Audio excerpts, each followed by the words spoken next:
Deputy Minister Godlimpi, thank you for joining us on BRICS Africa channel. Yes.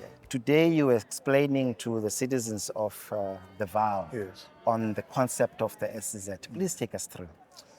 Well, thank you very much for having me. I was explaining to them the work that we've been doing in different parts of the country, the building of special economic zones. And the Vaal Triangle is South Africa's preeminent industrial hub of the previous decades. But what it has experienced over time is a rapid decline in deindustrialization. So I was explaining to them what exactly are we trying to solve for and how are we planning on solving for that. So what the Special Economic Zone provides us with is a much tighter coordination of government policy from national, provincial and local. That's the first one. The second one is that it enables us to provide a set of incentives that justify investments by the private sector to relocate in the Vaal. And that has been part of what led to the decline, the absence of competitiveness. And competitiveness is a function of a whole range of things, including modernization of technology, investment in research and development, but also then the public sector providing tax incentives in order to then make it easier for the private sector to do that.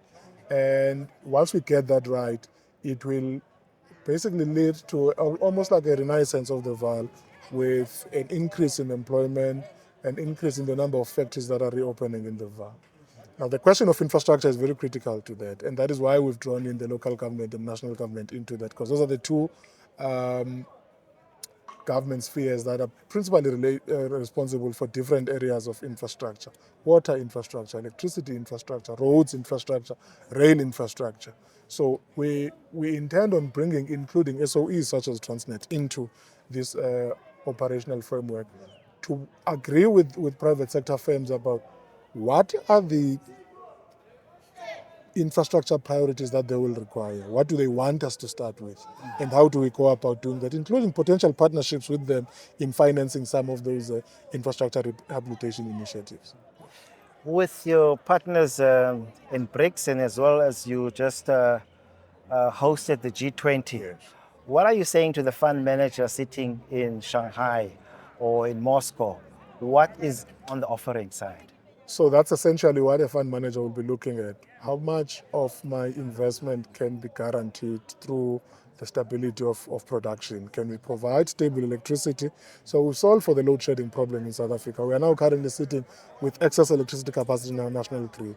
And we are using that to provide preferential tariff rates for industrial investors. So the nominal price of electricity per kilowatt hour in South Africa is 2 rands 3 cents.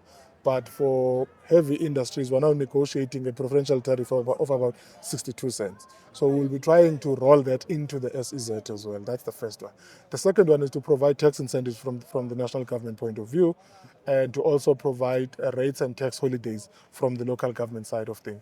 And that is the sort of thing that a fund manager sitting in Shanghai or in any other capital will be interested in. What level of de-risking are they going to be provided for by the South African government? And that's the sort of thing that we're giving them. We've also structured partnerships with the Vaal University of Technology and the Northwest University that are located in the region to provide the training required for modernizing the skills pool that the investors would be looking at when they're thinking about locating in this area. It's mentioned that Gauteng is the gateway to Africa. How does this SEZ connect or aligns with the Africa Free Trade Area? So it's true. Just from a geolocation point of view, South Africa is a strategic country for those who want to expand their market access into the African continent. So this SEZ provides that opportunity for a couple of reasons. The Vaal region is located in the most interesting logistics network in South Africa. And part of what the SEZ includes is an electropolis, so which is to build a city region as well. It's a city region that has an airport, sort of. So for cargo and for the transportation of goods and services, you also have a massive rail network that is here. So you have rail, road, and air freight that is interconnected as part of this SEZ. And that makes it easier to move goods produced from here into the rest of the continent. The South African economy, both from a financial systems point of view and its logistics network, is probably the most penetrative into the African continent. And South Africa's political legitimacy in the continent also makes it easier to open up market access for investors who are located in South Africa into the rest of the continent.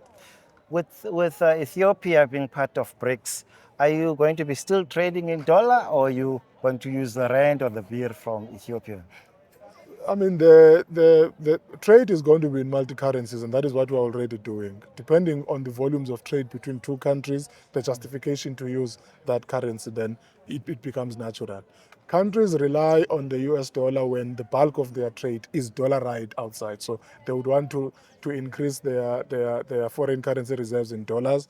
But if you are trading with other countries that are using different currencies, you have to raise your stock of foreign currency reserves in those currencies that they are using. So we are agnostic about that question. It will depend on the nature of the trade and exactly what is in the strategic interest of South Africa from a reserves point of view. Deputy Minister Godlimpi, thank you for joining us on BRICS Africa channel. Thank you very much for having me.